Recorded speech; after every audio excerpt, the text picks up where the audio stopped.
सबसे पहले तो मैं जननायक कर्पूरी ठाकुर जी को भारत रत्न दिया गया, उसके लिए मैं सभी देशवासियों को बधाई देता हूं। और साथ ही साथ बहुजन नायक मान्यवर कांसीराम साहब को भी भारत रत्न दिया जाए, इसकी मांग करता हूं।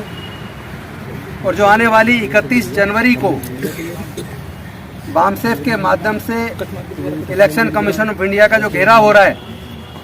उस घेराव का हम समर्थन करते हैं और हम सारे साथी पूरी ताकत के साथ उसमें शामिल होंगे। कार्यकर्ताओं सहित पूरे देश के लोगों से आह्वान करते हैं कि 31 जनवरी को वो लोग दिल्ली में उस मुहिम में शामिल हों ताकि बैलेट पेपर को वापस लाया जा सके। इसके साथ साथ आज कुछ ऐसे तथ्य हैं जो हमारे सामने आए हैं, जो हमने बारीकी से अध्ययन किया ईवीएम के बारे में। अध्ययन करने के बाद जो चीज़ें सामने आई हैं, हम तो समझते थे कि ये जो मशीनें हैं, ईवीएम है, इसको BEL या ECIL ने बनाया है, लेकिन एक्चुअली जो सॉफ्टवेयर जो डेवलप किया जाता है उसको बनाने का जो काम कर रहा है वो टेक्निकल एक्सपर्ट कमेटी है। और टेक्निकल एक्सपर्ट कमेटी में एमिनेंट प्रोफेसर्स हैं IIT के। उन IIT के प्रोफेसर हैं जिस IITs के अंदर देश के दलितों, पिछड़ों, आदिवासियों के साथ जो बच्चे IIT कर रहे होते हैं, उनके साथ उत्पीड़न की घटनाएं होती हैं और वो बच्चे कई बार सुसाइड करते हैं। तो जहाँ इस तरह के जातिवादी मानसिकता वाले प्रोफेसर्स हैं, जहाँ जानबूझ के उन बच्चों को इंटरनल एग्जाम में कम नंबर दिए जाते हैं, फेल किया जाता है, उनको डिमोरलाइज किया जाता है, और ऐसे प्रोफेसर्स, ऐसे एमिनेंट प्रोफेसर्स उस इलेक्शन कमीशन ऑफ इंडिया की टेक्निकल एक्सपर्ट कमेटी के मेंबर हैं। और वो टेक्निकल एक्सपर्ट कमेटी ही है जो सॉफ्टवेयर डेवलप करती है। और जो ये ECIL और BEL है, ये तो हार्डवेयर बनाती है, ये तो उसको असेंबल करती है। तो हमें जो बाकी तथ्य पता लगे वो ये पता लगे कि जो कंट्रोल यूनिट है उसका सॉफ्टवेयर टेक्निकल एक्सपर्ट कमेटी बनाती है, और वो कमेटी उस सॉफ्टवेयर में ही ये तय कर देती है किसको जिताना है। ये टेक्निकल एक्सपर्ट कमेटी के हाथ में है। अगर टेक्निकल एक्सपर्ट कमेटी पहले से ही विनोवर कर ली जाए, उनको खरीद लिया जाए या किसी भी तरीके से इन्फ्लुएंस में ले लिया जाए, तो जब वो सॉफ्टवेयर डेवलप करते हैं, सॉफ्टवेयर में ही अगर वो चाहे तो ये तय कर सकते हैं कि किसको जिताना है। लेकिन इसको जिताने का खेल, जो सबसे बड़ा खेल है, वो बिना टाइमर के संभव नहीं है। इस मशीन के अंदर, EVM के अंदर जो कंट्रोल यूनिट है, उसके अंदर बाकायदा एक टाइमर लगा हुआ है जिसमें पूरा टाइम, डेट दोनों चीज होती है। और अगर टाइम और डेट ना हो तो वो गड़बड़ करना मुश्किल है। मैंने इसको बड़े बारीकी से पढ़ा है और उसके आधार पर मैं आपको बता रहा हूं कि ये स्वैप कब होनी है, कब वोट को स्वैप करके किसको देना है। ये वाला काम अगर सॉफ्टवेयर के अंदर डाल दिया गया, लेकिन अगर उस EVM के अंदर टाइमर ना हो, अगर टाइम क्लॉक ना हो जिसमें डेट और टाइम सेट किया जाता है, तो किस वक्त वोट को स्वैप करके किसको देना वो संभव नहीं है। मैं ये पूछना चाहता हूँ, ये मशीन अगर कैलकुलेटर का काम करते तो इसमें टाइमर की जरूरत क्या है? क्योंकि जब वोट पड़ता है तो बाकायदा किस वक्त वोट चालू हुआ पड़ना, कब वोट पड़ना खत्म हुआ, टोटल कितना वोट हुआ, उसका बाकायदा पेपर पे भी मैनुअल तरीके से उसको मेंटेन किया जाता है।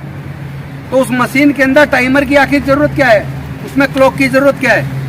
और वो ऐसा टाइमर है जिसको वोटर नहीं देखता, वो इलेक्शन कमीशन के अधिकारी जिसके हाथ में कंट्रोल यूनिट होती है, केवल वो देखता है। क्योंकि जो वोटर है वो तो सीधा जाके, जो कीबोर्ड है, जो बैलेट यूनिट है, वो तो जाके सिर्फ वहां बटन दबाता है। और बैलेट यूनिट में कोई नंबर नहीं होता, उसके अंदर ABCD होते हैं। और अगर कैंडिडेट Z से ज्यादा नंबर तक खड़े हो जाएं तो इलेक्शन कमीशन ऑफ इंडिया ने ऐसे कर रखा, चूंकि फिर गड़बड़ी नहीं हो सकती, इसलिए फिर वो 2 मशीनें लगाने से भी काम नहीं चलेगा। उसके बाद वो क्या करते हैं कि बैलेट से चुनाव होगा, यानी जो लेटर है इंग्लिश के A से Z तक, अगर उस लेटर से ज्यादा संख्या में चुनाव लड़ने वाले उम्मीदवार अगर आ गए तो इलेक्शन कमीशन ऑफ इंडिया की गाइडलाइन के हिसाब से चुनाव फिर ईवीएम से नहीं होता, बैलेट से चुनाव होता है। तो सारा खेल ही है, क्योंकि वो जो बैलेट यूनिट है वो उसमें केवल ए से जेड तक के नंबर के जितने कैंडिडेट खड़े हैं वो नंबर डलता है, 1 2 3, एक दबाया तो वो कंट्रोल यूनिट को इन्फॉर्मेशन बैलेट यूनिट देती है, और वो ए बी सी डी इस तरीके से उसमें मार्किंग होती है। तो वो ए दबाया तो ए का सूचना उसको देगा कंट्रोल यूनिट को, और कंट्रोल यूनिट में वो दर्ज हो जाएगा। लेकिन होता क्या है कि जो उसके बाद जब लोग अपना नॉमिनेशन फाइल कर देते हैं उम्मीदवार, और नॉमिनेशन विड्रॉ होने की डेट के बाद उसके बाद इलेक्शन कमीशन ऑफ इंडिया के इंजीनियर, जो कोई जरूरी नहीं है कि सरकारी आदमी हो, वो कोई प्राइवेट टेक्निकल एक्सपर्ट भी हो सकता है, वो हायर किया हुआ आदमी भी हो सकता है, वो आकर वो उस मशीन के अंदर, चूंकि उसमें एक मेमोरी होती है, और दूसरा जो दो चीज जो वो करता है वो होता है टाइम फाइल बनती है और एक कैंडिडेट फाइल होती है। वो जो एक्सपर्ट आता है जो चुनाव की डेट से एकदम पहले, जब टाइम जब विड्रॉ की डेट खत्म हो जाती है और फाइनल हो जाता है कितने उम्मीदवार किस किस पार्टी के चुनाव मैदान में बचे हैं, उसके बाद जो मशीन में वो डालते हैं, वो एक तो टाइम फाइल डालते हैं और एक कैंडिडेट फाइल डालते हैं, ताकि किसको वोट दिया जा रहा वो उसमें आ सके। लेकिन असली बात जो है वो सॉफ्टवेयर जो उधर डिजाइन किया गया टेक्निकल एक्सपर्ट कमेटी में, और टेक्निकल एक्सपर्ट कमेटी को अगर इन्फ्लुएंस कर दिया गया और उसने अगर वहीं तय कर दिया किसको जिताना, चूंकि ये विश्वास कहां से आता है कि इस बार 300 से ज्यादा जीतेंगे, इस बार 400 से ज्यादा जीतेंगे, ये कॉन्फिडेंस कहां से आता है? ये कॉन्फिडेंस से वही कह सकता है जिसको पता है कि उसने इन्फ्लुएंस करके टेक्निकल एक्सपर्ट कमेटी के माध्यम से उसके अंदर सॉफ्टवेयर वो डेवलप करवा दिया है कि उन्होंने उस पार्टी को इतने चुनाव में इतने वोटों से जिताना है। अभी आपने देखा होगा पिछले दिनों मध्य प्रदेश के अंदर एक कैंडिडेट ने, बीजेपी के कैंडिडेट ने, उसने पहले ही बता दिया मुझे इतना बीजेपी को वोट मिलेगा, इतना उसको मिलेगा,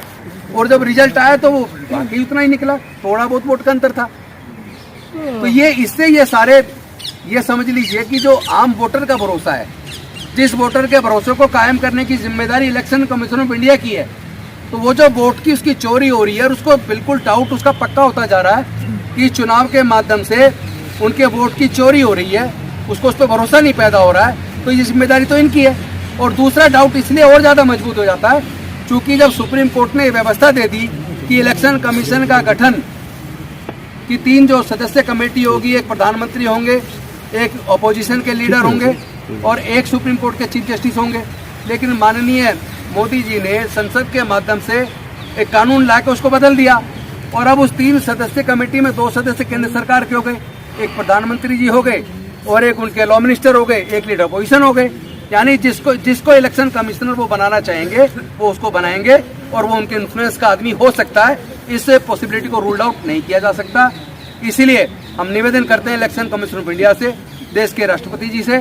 कि वो इसमें संज्ञान लें, और माननीय सर्वोच्च न्यायालय के मुख्य न्यायाधीश से और उनके कंपेनियन जजेस से भी हम निवेदन करते हैं कि वो इस पर संज्ञान ले और उस व्यवस्था को कायम करें, और जो ये कानून लाया गया संसद के द्वारा उसको नल एंड वॉइड डिक्लेयर करें। अब मैं चाहूँगा, क्योंकि जो आरटीआई से इंफॉर्मेशन कलेक्ट करके बहुत सारी सच्चाई हमारे भानुप्रताप सिंह जी एडवोकेट लेके आए, वो रखे। इससे पहले एक बात और मैं आपको बता दूं कि पिछले चुनाव में आसाम के एक डाटा आप देखें जिसकी वजह से डाउट और ज्यादा बढ़ जाता है। इसमें आसाम के दीमा हसाओ जिले में एक बूथ पर थे केवल 90 वोट, 90 मतदाता थे, लेकिन ईवीएम में वोट पड़े 171, और उसने फिर चुनाव आयोग के 5 अफसर सस्पेंड किए इलेक्शन कमीशन ने। फिर कैसे भरोसा करें ऐसी ईवीएम पर? और दूसरा डाटा है मध्य प्रदेश, छत्तीसगढ़ का, वहाँ बसपा के कैंडिडेट खड़े हुए, वहीं उनके रिश्तेदार रहते थे, घरवाले रहते थे, लेकिन उस खुद अपने उनके बूथ से उनको एक भी वोट नहीं मिला, उनका खुद का वोट कहाँ गया? तो ये सारे डाटा जो हमारे पास आ रहे हैं जगह जगह से, उससे इस बात साबित हो जाती है कि इलेक्शन कमीशन ऑफ इंडिया क्यों इतना जिद्दी हो गया है, क्यों ईवीएम से चुनाव कराने पे क्यों आमादा है, क्यों भारतीय जनता पार्टी के वरिष्ठ नेता एवं होम मिनिस्टर ये कह रहे हैं कि इस बार 400 पार, क्यों भारतीय जनता पार्टी के बड़े नेता कह रहे हैं इस बार 400 पार आएंगी? उन्हें इतना भरोसा कैसे है जबकि उन्होंने कोई काम ऐसे नहीं किया? और इसके साथ साथ लास्ट में एक बात कहूंगा, ये सब लोग जैसे राम मंदिर वाला मुद्दा हुआ, कभी कोई सा मुद्दा लाते हैं, ये सब एक माइंड सेट बनाने के लिए, ताकि जो खेल ये खेल रहे हैं उस खेल को वो उसके द्वारा कवर किया जा सके, इसलिए ऐसा खेल चलाया जा रहा है। अब मैं निवेदन करूंगा भानु जी से वो आए और जो आरटीआई से सूचना लेके वो जिस नतीजे पर पहुंचे वो आपके सामने